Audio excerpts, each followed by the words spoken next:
What's up, everyone? Welcome to Game Tangent. My name is Chris Enriquez, aka Hyper Neon, and today was the last day of E3 2017, and what a good day it was. I got to see so much stuff. Today was definitely the best day of the expo by far. I played 5, maybe 6 games, 3 of them VR, which are pretty hard demos just to get into in general. There's usually like pretty long lines for VR, but I was very fortunate, just kind of like be in the right place at the right time. I got to do a lot of really cool demos. We'll talk a little bit about that. I finally got to play Detroit Become Human. I've been talking about that to you guys for the last 2 days, as you know, I've been trying to get there. I've been, lining up early. I've been on the PS freaking experience app, the PlayStation Experience app, spamming the RSVP button, trying to get. This is the only game I was trying to get. Turns out, didn't ever get it. But someone at the booth told me that if I got there first thing in the morning, like literally first thing, right as the show floor opened, there's a 30-minute window between the show opening and the RSVP slots actually starting. So I got there at 8 a.m. this morning, literally, 2 hours before the show floor opened. And I waited in line. There was maybe 3-4 people, in front of me for the door that I was waiting at. And as soon as that show floor opened, I just beeline straight for Detroit, in the Sony booth in the West Hall. And I'm so glad I did. The demo is everything that I thought it would be, everything that I remember from the demo we got to play was basically the Connor experience, the detective scene that you may remember from last year's E3 when they originally announced the game, which they described to us as the very first scene of the game. And I think they said that there was about 6 different potential endings in that scene. So very different than the theater experience that I described to you from the first day of E3. Because I also, you can check out that video, the day 1 recap where I talk about where we went to the Detroit Become Human theater that they have there, where, some of the developers walk us through a different scene where you're playing, a different character in a different scenario actually, than this. But in this situation, it's very similar to the video, the gameplay that they showed at E3 last year. You play as Connor. You're the hostage negotiator. You're an android that arrives on scene, and there's another android that's kind of gone off the rails, and he's basically he's killed some people, and he's taken the daughter of the family that he serves hostage. And he's standing out on the roof. He's on this ledge. There's police everywhere, SWAT teams, helicopters flying around. And they call you in as a hostage negotiator because he's on the edge of like a skyscraper holding this girl with a gun to her head saying, I'm going to kill her. And they bring you in to figure out what's going on and talk him down. It's so cool. You walk around the environment. You interact with different objects in different ways. If there's a news reel, like a news channel that's playing on the refrigerator actually, and you can walk up to it and you can use the touchpad on the PS4 controller to swipe, and that will actually have Connor like swipe up on the screen, which unmutes the TV. You can do all these different like kind of button combinations to interact with objects in the environment, picking up a gun that you find or not. That's always an option to you. You can walk right out and try and engage in the hostage situation immediately, or you can walk around the environment and try and reconstruct what happened and try and uncover clues as to what went on. And so I actually did like every single clue. I think, because I got to like 99% chance of success. Every time you find a clue and you reconstruct a part of what went on, your probability of success for that mission increases. So you kind of, I don't want to give away too much because people will probably play this, but you can kind of walk around. You do this really cool thing where you reconstruct the scene. So you actually, using your kind of like android powers, you can kind of get to this point where you investigate. There's a guy that's kind of been shot on the ground, and you look at his bullet holes, his bullet wounds. You figure out, okay, the bullets kind of came from here, and now you can kind of reconstruct what happened. You can rewind it, fast forward. Once you rewind it to a certain point, you then uncover another clue. You find out that this was most likely where the assailant was standing, and therefore there's another clue, that like another piece of information that you can use during your later hostage negotiation when you're like out on the balcony. So it was really cool, really beautiful. The only bummer for me was I play inverted on everything, and there was no option to invert the controls during the demo. So that it made it a little difficult, but obviously that's just me being a broken gamer who likes to invert his controls. No fault of the developers in this very early stage demo. It was really cool. I don't know that I necessarily want to give away the endings. So I don't think I'm going to talk about the ending that I got, but I got a very specific ending. I watched my friend play. He got a very different ending, and I talked to one of the developers that were there, and they described a very different, I asked them kind of what was the most, the rarest ending you've seen, and they described kind of a different ending to me that can happen. So, very different set of scenarios that have to occur. Like I said, my friend played it very differently than I did. I did take some footage of kind of his gameplay. There's no audio, so hopefully that won't spoil too much. And you've already kind of seen gameplay from last year's E3, but so I'll be uploading that. I'll add some It was just raw footage of the game and my friend playing it. Over the shoulder kind of footage. So I'll add a little bit of commentary to that video as well, and then I'll upload that. But definitely very high on the top of my hype list at the moment. I've now seen that game 3 separate occasions, gotten to play it once, and it just keeps exceeding my expectations. Actually, I was very hyped for that going in. Finally got to play it, and it was cooler than I thought. So extremely excited for that. The animations, just the visual effects, the facial animations in particular are very impressive. The voice acting very good. So definitely I urge you to check that out.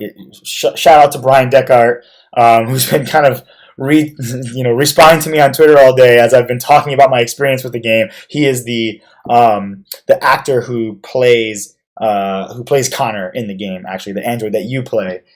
So shout out to him. He did an excellent job. The facial expressions, everything looked so good, so smooth. And it's just it really brings you into the story, and it's very impressive.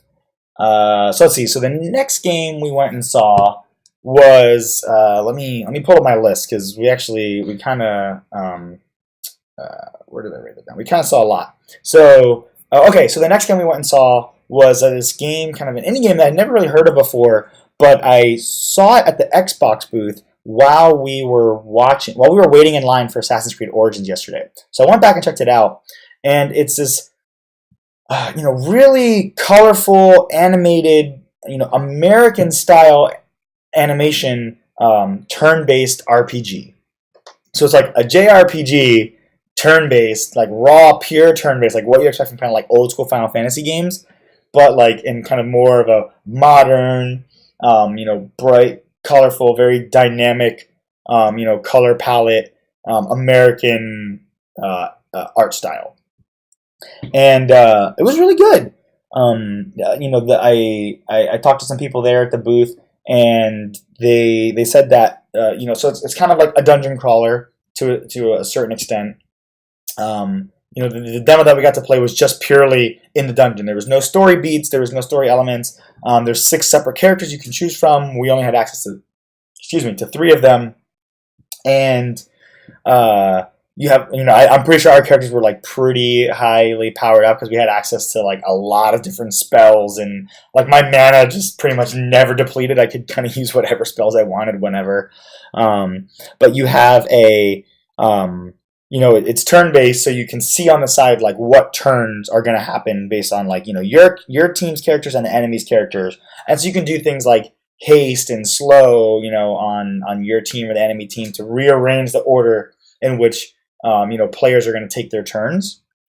And yeah, like the art style is really cool. The animations when you have this overcharge, like this burst attack that charges up like through 3 levels. And so when you hit the first level, you can do maybe like a level 1 burst attack. You hit level 2, you can do a level 2 burst attack, which is like more powerful. And then level 3, we didn't have access to any level 3 burst attacks. But you get this like really cool kind of animation, very comic book esque. They told me that the game is actually from a comic book. It's based on a comic book, and so it definitely has that feel. When you go into a cutscene, like the page rips, and you get like a close up of the character, with just like this very comic book style artwork, and it looks really good, and it feels really good. Yeah, I definitely think it's worth checking out. I think that game comes out, they said October 3rd on like every platform. So, if you're into turn-based RPGs, we don't get that many of them nowadays. There's not very many a lot of traditional RPGs, JRPGs, the biggest companies, Square Enix, they've really kind of gone the way of the action RPG, right? Like Final Fantasy 15, where you literally control one character. You don't get to tell the other characters what to do, except for maybe in very few circumstances. So having that, a pure turn-based RPG, which is one of my favorite genres, is just like very refreshing, and it was a lot of fun to play. So I played like 30 minutes in that demo, super long demo. It was really cool. They just let me kind of have my time with it and play through an entire dungeon. The interesting thing they said is that the dungeons are completely randomly generated. So you have individual dungeon tiles that are like, rooms of the dungeon, and those are rearranged every time you play. So it has a lot of replayability there. And then the pieces within the dungeons, the enemies that you encounter, the traps there's all these traps you have to kind of avoid, are all also randomly generated within each tile.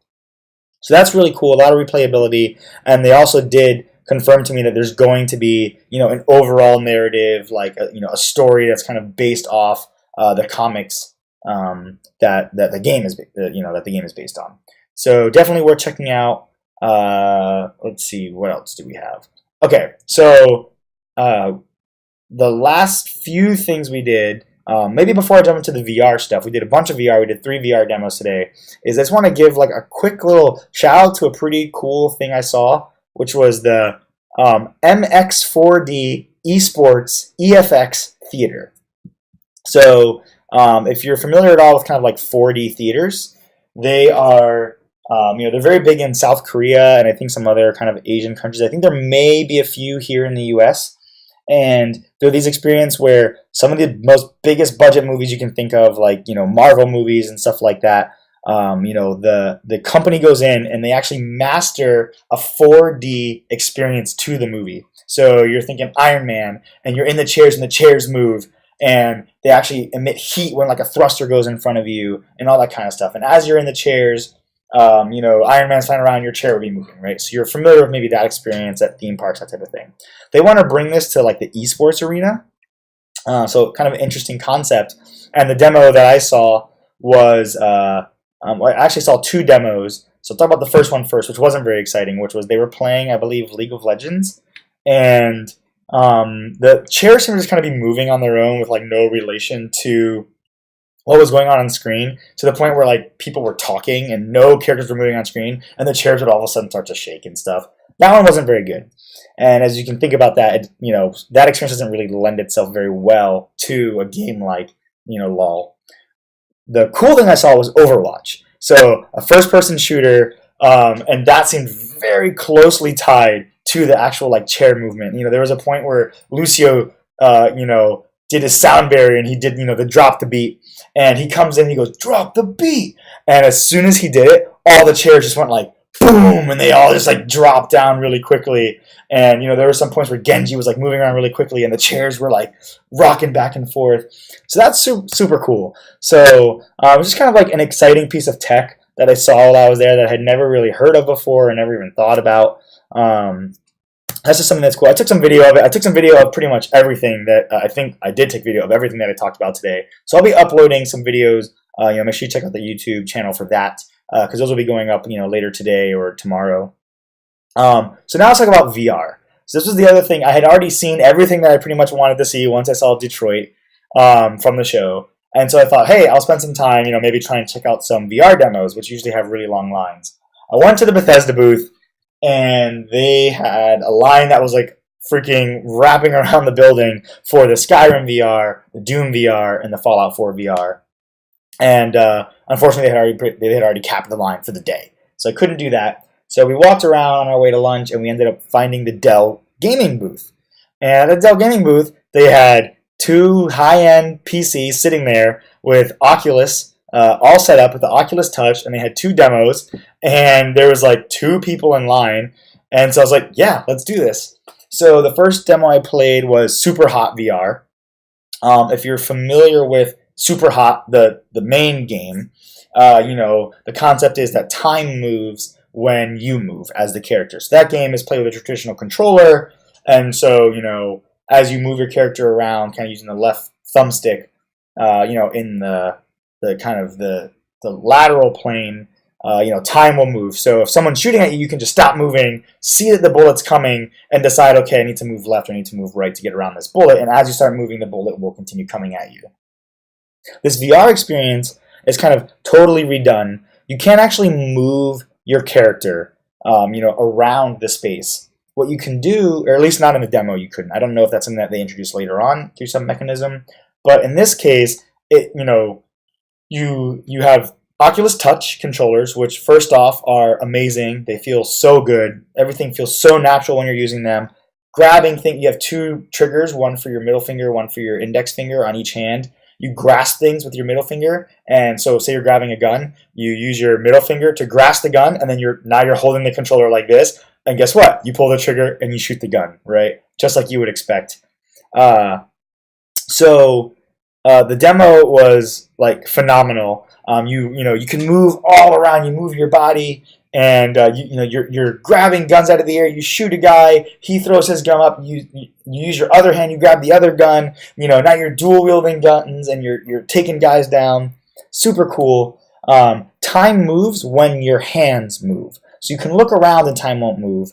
If you move your body and you move your hands with them, time will start to progress. So there's some scenes where you actually have to melee. You have no weapons, and characters are coming out there they're coming at you to punch you.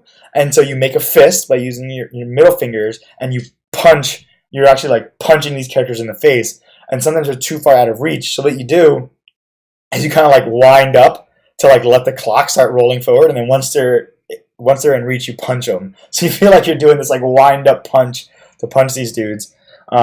It's really awesome. It looks really good. It plays really well. The hardest thing is throwing stuff. It's because there's no weight behind the objects, it's really hard to gauge how far you're going to throw it. Because you grab it, then you throw it and let go of the trigger, and it lets it go. So there's like throwing stars, and that part was a little bit difficult. It would probably take some practice to kind of master it. But overall, excellent demo. It's one of the best experiences I've had in VR. Definitely recommend it. The next demo I played at the same booth was it's called Brass Tactics, and it's a tactical strategy game.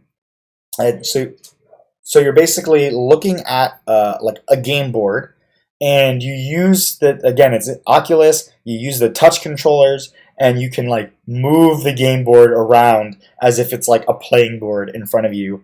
But you have all the characters, that are getting generated, and so basically you're like a medieval world. You have your castle. You have certain characters that are going out and they're mining resources. And then once you have enough resources, you can build troops. Then you can send your troops out to attack the enemy and take over their base. Like that's the premise of the game.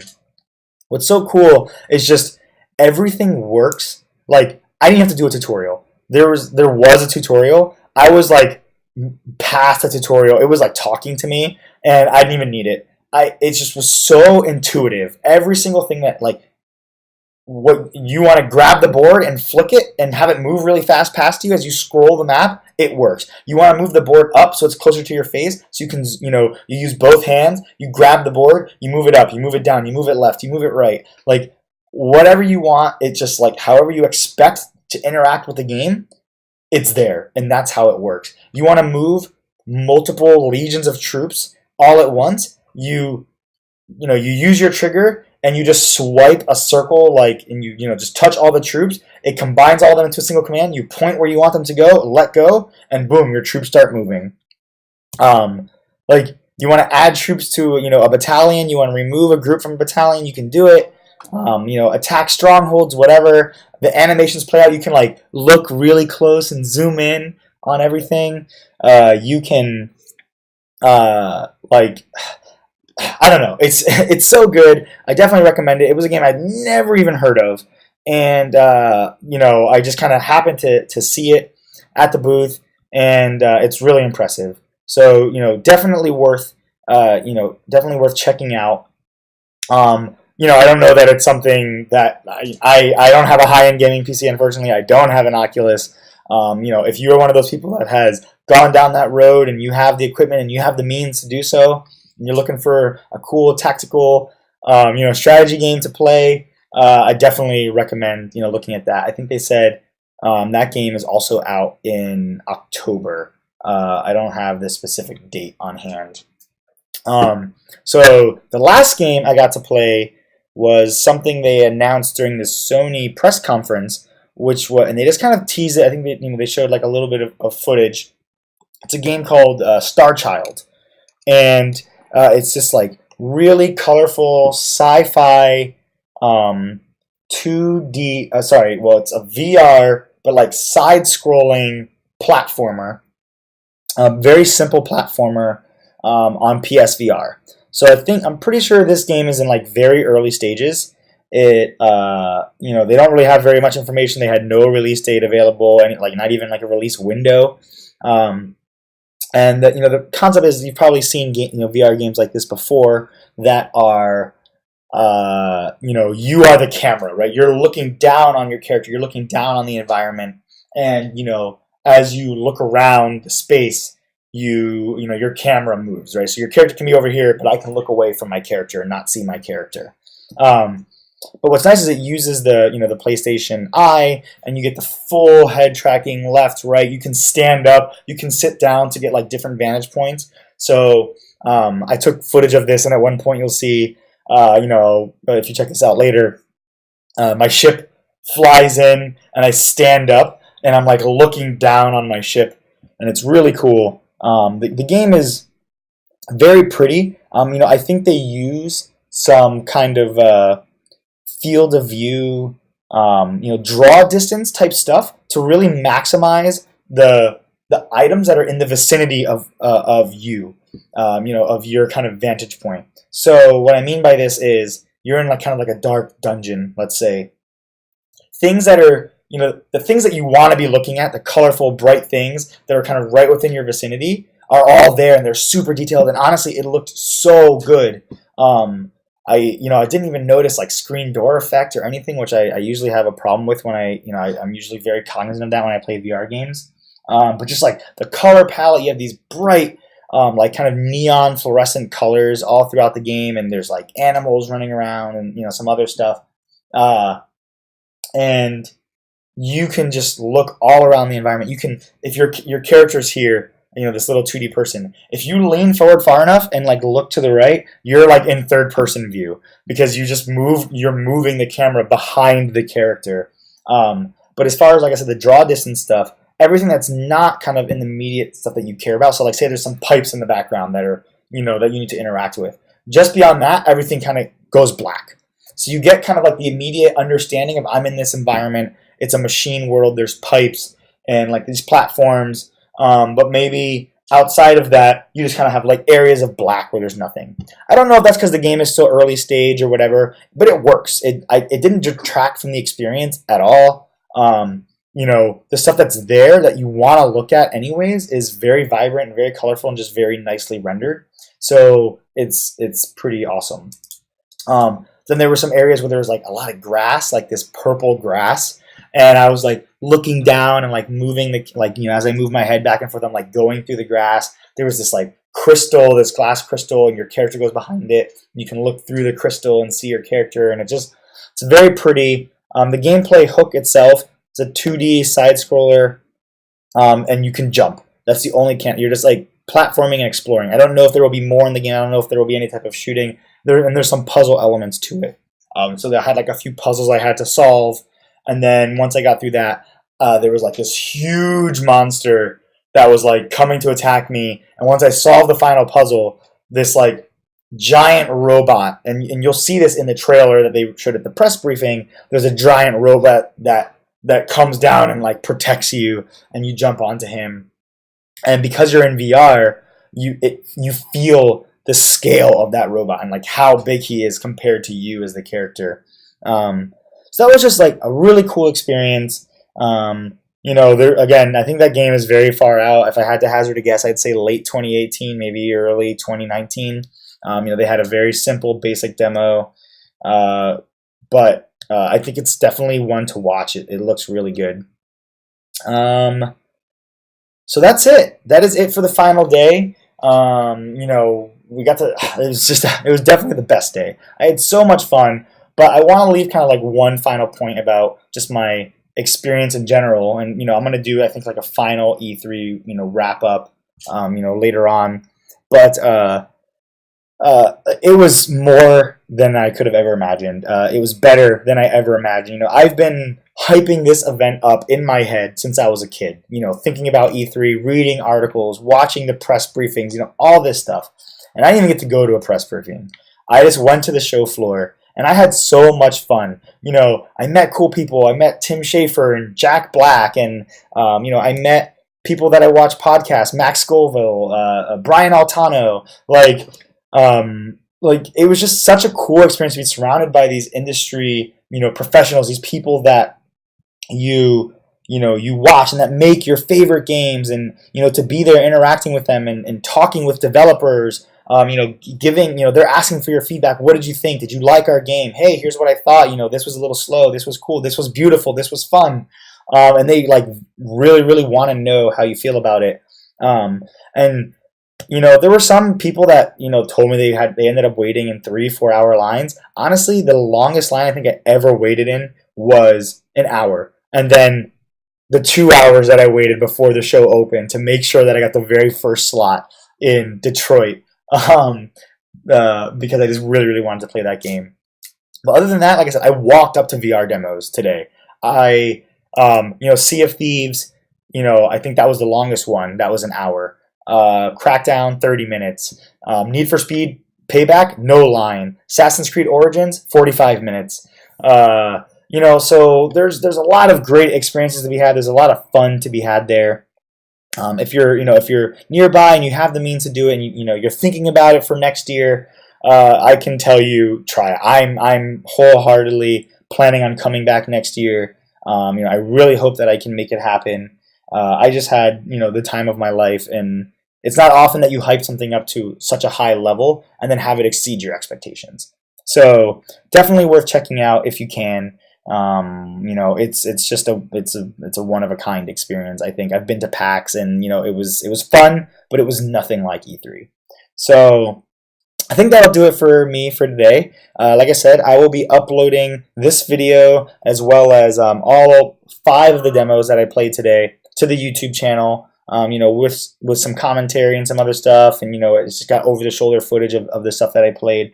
So definitely make sure you check out the description below for the links to the YouTube channel, and follow us. Follow me on Twitter using the handle @GameTangent. I'll be obviously tweeting about I'm constantly tweeting about gaming news just in general. Tweeting about when I go live. I'll tweet about when I upload these videos and any other cool information that I discover. But that'll do it for me for today from E3 2017. My name is Chris Enriquez, aka Hyper Neon. Thank you so much for watching Game Tangent. Thank you so much for hanging out with us all week, and we'll see you next time. Peace, guys.